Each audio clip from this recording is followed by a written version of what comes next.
Eu preferia... já está. Obrigado, é isso aí. Esse menino, ele faz parte do projeto Afro-Reg, lá de Vigário Geral. Vigário Geral é uma comunidade, uma favela, que de um lado do trem é cidade e de outro é uma favela plana. É a segunda favela plana maior da América Latina. A primeira é São Gonçalo, em Niterói, plana.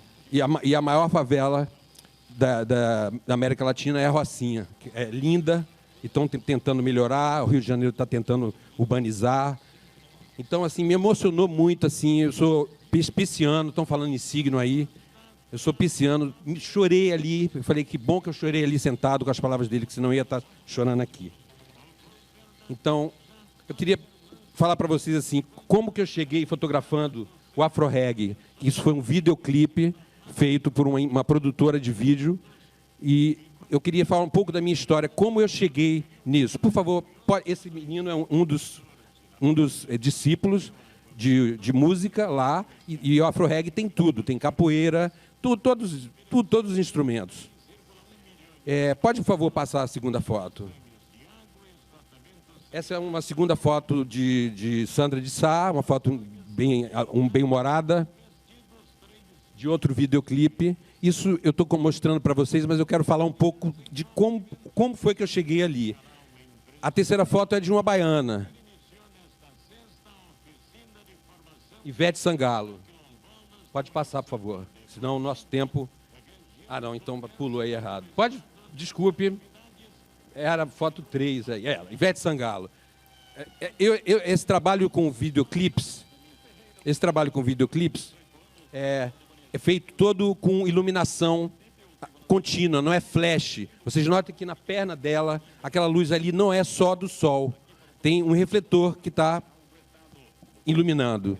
Toda videoclipe é feito com luz de cinema. Eu sou um fotógrafo que trabalho em estúdio, vocês vão ver algumas fotos, e eu não uso flashes, aquelas sombrinhas. Eu uso refletores de luz contínua, que é a luz de teatro, que é a luz de cinema, que é a luz de videoclipes. São esses 3 videoclipes. Eu peço para voltar, por favor, para a foto de esporte. São 2 fotos anteriores. Então, eu saí da Bahia aos 6 anos de idade. Depois, meu pai teve uns problemas. Eu tive que voltar para a Bahia, ficar na casa de um tio no Rio Vermelho, na Rua Ilhéus. E conheci os meus primos aqui, que faziam artesanato. E o que eles faziam? Eles iam para o Rio Vermelho, pegavam os ossos de galinha, que já tinham rolado na praia, já estavam endurecidos e brancos, encastoava com metal, e a gente pintava com uma linha parecida, um pouco mais fina, com aquela tinta de couro, e vendíamos. E aprendi a arte. Nesse momento foi o meu primeiro contato com a arte. Foi com o meu primo baiano, que mora aqui até hoje. Ervalzinho, Erval Pedreira, alguém talvez conheça. Ele é arquiteto. Então, chegando no Rio de Janeiro, eu fui ser artesão. Trabalhei na Feira Hippie, por 13 anos lá, vendendo, trabalhando. Mudei, não tinha isso na praia, não tinha esses ossinhos. E eu fui trabalhar com cerâmica lá. E vendi na Feira Hippie durante muito tempo. Só que era muito difícil para mim a vida com artesanato, ter que todo domingo montar a minha barraquinha lá, na chuva, no sol. Assim como hoje vi essa chuva aqui, eu falei que a chuva vai separar o joio do trigo, vai trazer realmente quem quer aparecer aqui e ver. Então, e a Yansan também trazendo, iluminando, e já estou vendo luz de sol aí saindo. E, por um tempo, passei a ser produtor de shows, que foi assim, não foi uma fase muito boa na minha vida, apesar de ter conhecido muita gente. Produtor, de artista a produtor. Os produtores que estão aqui sabem o que é aquilo. Você vira um babá de outros artistas lá que estão ali, né? Praticamente. E aí eu não sou isso. Aí eu era jornalista formado em comunicação. Eu fui fazer um estágio na Globo. E na Globo, vou tentar ser rápido para não perder meu tempo. No estágio, você faz trabalha em várias áreas. Você faz pauta, você faz apuração, você recebe telefonemas de denúncias, e aí você vai apurar para ver se essas denúncias são verdadeiras. E numa dessas saídas, eu E também você sai para fazer reportagem. E você ganha uma fita, na época era vídeo, para você usar aquilo para o seu currículo, para arrumar um emprego ao sair do estágio na Globo. E eu, um dia, num sequestro que tinha acontecido em Santa Teresa, o repórter faz a passagem dele e depois... Não há problema apagar, porque é bom para vocês verem melhor as fotos. Depois que o jornalista fez a passagem dele, que foi meu professor, chamava-se André Luiz, era até meu nome, eu estava de gravata, mas estava sem paletó, e pedi a ele para me emprestar o paletó dele. E eu fiz a minha passagem dizendo que a garota tinha sido sequestrada, que pelo cheiro de maresia ela sentiu que estava perto do mar. Sentiu que estava perto do mar. Aí eu pedi o paletó dele, vesti e fiz a minha passagem, falei. Perguntei a ele no final, o que você achou? Ele falou, o paletó estava jóia. E aí eu falei, não é minha profissão, não é realmente essa. O paletó estava jóia, que era o paletó dele. E eu, bom, vocês estão vendo que eu estou nervoso e eu vou relaxando, daqui a pouco eu vou estar mais relaxadinho.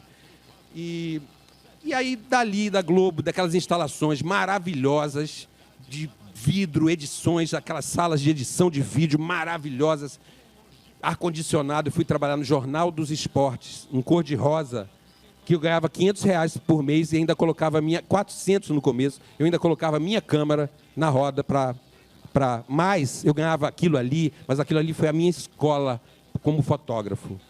Foi dali que eu aprendi a ter o traquejo de fotografar Romário, fotografar todos os esportes. Então eu saí de produtor na noite, onde tinha droga, cerveja, bebida, e fui trabalhar de dia nos campos de futebol. Aquilo para mim foi realmente um renascimento, porque trabalhar na noite é uma profissão muito ingrata. Então me redescobri como artista e fui trabalhar com fotografia. Comecei no Jornal dos Esportes. Não é fácil fotografar. Hoje em dia todo mundo tem fotografia. Tive experiências maravilhosas lá, assim como tive experiências ruins. Como um dia estava fotografando um jogador de futebol do Botafogo, o Túlio, que o campo que eles jogam, que eles treinam, é em cima de um shopping. Então a piscina é pequena, o campo é menor, tudo é menor. E numa dessas eu dei um passo para trás. Então vocês que todo mundo hoje tem celular para fotografar, nunca deem um passo para trás sem olhar. Eu caí na piscina. Eu sou Flamengo. E eu saí desse dia com calção do Botafogo. Entendeu? Eu sou Flamengo, eu falei, não tenho vergonha nenhuma de sair com calção do Botafogo, porque minha mãe é Botafogo. Simplicidade é o tema desse projeto, né? Aqui da Bahia. Numa dessas reuniões de pauta que teve no Jornal dos Esportes, o editor-chefe do jornal falou que queria matérias mais impactantes e fotos mais impactantes. Nesse dia, eu ia fazer o treino do Fluminense, que já estava indo para a 3ª divisão. Eu falei, meu Deus do céu, amanhã eu gostaria de estar na primeira página desse jornal. E o Fluminense está indo para a 3ª divisão. Os fotógrafos que iam fotografar os treinos do Vasco, do Flamengo e do Botafogo estavam todo prosa. E para mim, a fotografia é o silêncio. Eu procuro, antes de fotografar, ficar quieto, calado. Um cara, quando entra num MMA para lutar... Aliás, eu sinto falta de ver uma capoeira ali naqueles MMA da vida, que o UFC. Eu sinto falta de ver a capoeira também incluída ali. É um assunto que um dia, de repente, até levo isso aí para a imprensa. Por que não? Eu não vejo muito. Se bem que eu vejo umas rodadas lá que parece capoeira. E eu fiquei quietinho, calado e fui fazer o treino do Fluminense. O treino do Fluminense fica exatamente de frente do Cristo Redentor, em Laranjeiras. E o técnico levou os jogadores para o meio de campo, porque os repórteres não podem ouvir o que ele vai falar, ele vai fazer a preleção. E o técnico estava de frente para mim, os repórteres não podem estar, mas eu estava com uma lente de 300 milímetros, que dava para ver o Cristo e o técnico. Aí eu fiquei preparado, eu vi a foto. Eu falei, se esse técnico fizer assim, essa é a foto que eu vou fazer. E teve um momento que o técnico abriu a mão, gesticulando, e ficou um tempo. Eu, crec, a página foi deste tamanho, dizendo que só Jesus Cristo tirava o Fluminense da 3ª divisão. Entendeu? Então eu fiquei muito feliz, assim, de que eu pude ficar concentrado. Então, quando eu vejo um MMA, uma luta dessa, eu vejo um jogador entrando todo sorridente, falei, esse aí já vai perder. já vai perder, porque o cara tem que entrar concentrado no seu trabalho. Quando eu vejo aqueles caras do MMA entrando concentrado, eu falei, esse aí já vai ganhar. Você já dá para ver ali, pode perceber isso nas lutas. Não sei se ele concorda comigo. A concentração antes de qualquer coisa, para fotografia, para tudo na vida, para toda a profissão. Então não foi essa piscina aí que eu caí não, foi outra.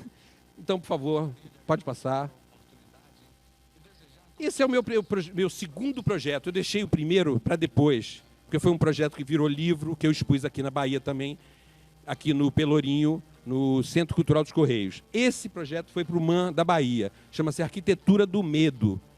O primeiro projeto meu chama-se Arquitetura do Tempo. Eu namorava nessa época uma moça que tinha 44 anos, que tinha uns pés de galinha, que eu achava lindos. Achava lindos os pés de galinha dela. E eu estava procurando um tema para a minha exposição. E eu falei, é esse o tema. Eu vou fotografar pessoas que têm rugas e mostrar que ruga não é esse bicho de 7 cabeças que é feito. Existe uma ditadura da eterna juventude hoje, de botox e de tudo. Deus me perdoe. Eu saí, fotografei várias pessoas, algumas vocês vão ver aqui, eu trouxe algumas surpresas também. Baianos, que vão aparecer no final, deixei mais para o final. Quando eu acabei de fotografar essa exposição, que eu passei 6 anos olhando rugas, 6 anos entre olhar, fotografar, expor, ver no cinema, na rua, observar as rugas das pessoas. A ruga das pessoas é a escultura dos sentimentos que passaram. Então, eu acredito que superação das perdas, fazer você sorrir, você ficar deprimido em casa, você vai estar esculpindo rugas. Sua ruga vai ficar feia. Então, acho que se você supera as perdas, os lutos, você vai voltar a sorrir. E o sorriso é que vai estar marcando em você aquela ruga mais bela no seu rosto. Esse projeto, quando eu terminei de olhar as rugas, eu olhei o que tem na vida, na cidade, que está me incomodando. E eu olhei que nossos prédios, nossos condomínios, nossas casas, todas elas estão cercadas por grades. Eu vim fotografar, então, Rio de Janeiro, Salvador, São Paulo e Recife. Porque eu estava viajando com workshops que eu dou através de trabalhos que eu fiz com essas fotos de videoclipes que vocês viram, carência de pessoas querendo aprender fotografia. E eu viajei pelo Brasil dando aulas. Aproveitei essas viagens para fazer essas fotos de grades por essas cidades.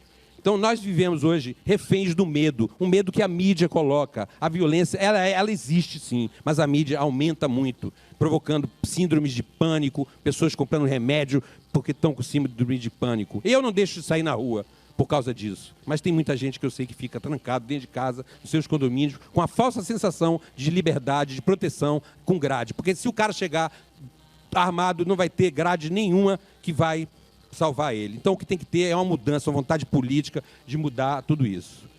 Vamos passar. Isso é na Água de Meninos. Esses pássaros estão esperando serem usados para o candomblé, uma religião que eu respeito. Mas o ser humano hoje está vivendo um pouco como esses pássaros, dentro de gaiolas, pode passar, dentro de gaiolas, também esperando a qualquer momento a violência vir e vir a morte, né? Pode passar. Ou eu vou aqui. Isso aqui é no Pelourinho, perto da Liberdade. A Liberdade é um bairro que me impressionou muito por causa das grades, onde eu vejo pobre roubando pobre. Entendeu? Então, eu acho que o que tem que mudar nesse país é isso, é ter mais afro-regs, é ter mais professores de capoeira, para que a cultura, para que o esporte, para que a arte chegue na mão do povo. Acho que minha intenção foi não só de tentar libertar. Nessa mesma época, o Muro de Berlim caiu. O que adianta o Muro de Berlim cair se as grades invisíveis que estão dentro do ser humano, se continuar o alemão ocidental e o alemão oriental com preconceito um com o outro? Não adianta, essas grades não adiantam, nada. Nada. Para mim, era minha tentativa de tirar essas grades. Por favor, pode passar. Isso é no Pelourinho. O menino está, em vez de chupando a chupeta, chupando a grade enferrujada. Seu Jorge é da minha exposição Arquitetura do Tempo, que eu comuniquei a vocês. E outros que vocês vão ver agora. Como eu falei para vocês, é um projeto que me engrandeceu muito, que foi onde eu fui passar a ser conhecido. E a Kozak Naif, que é a maior editora de livros de arte, me convidou para fazer.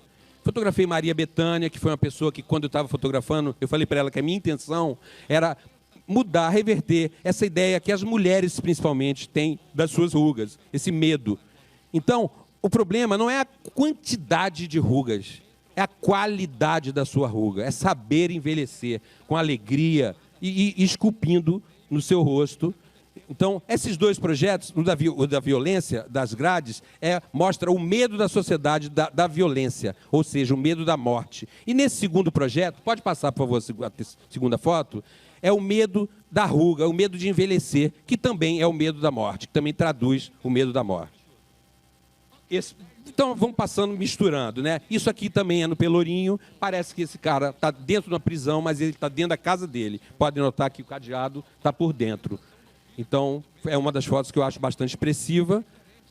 As pessoas sempre elogiaram muito essa foto. Eu acredito que nós não precisaríamos viver dessa forma. Ninguém precisaria viver dessa forma.